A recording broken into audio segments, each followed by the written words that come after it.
संकटनाशन गणेशस्तोत्रं। नारद उवाच प्रणम्य शिरसा देवं गौरीपुत्रं विनायकं भक्तावासं स्मरेन्नित्यम् आयुः कामार्थसिद्धये।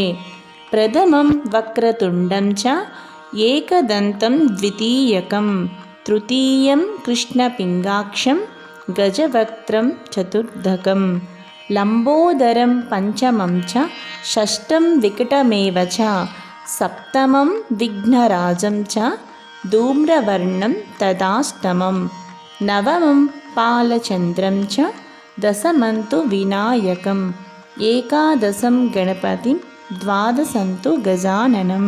द्वादशैतानि नामानि त्रिसन्ध्यः पठेन्नरः न च विघ्नभयं तस्य सर्वसिद्धिकरं प्रभो। विद्यार्थी लभते विद्यां धनार्थी लभते धनं पुत्रार्थी लभते पुत्रान् मोक्षार्थी लभते गतिं। जपेत् गणपतिं स्तोत्रं षड्भिर्मासैः फलं लभेत् संवत्सरेण सिद्धिं च लभते नात्र संशयः। अष्टोभ्य ब्राह्मणेभ्यस्य लिखित्वा यः समर्पयेत् तस्य विद्या भवेत् सर्वा गणेशस्य प्रसादतः।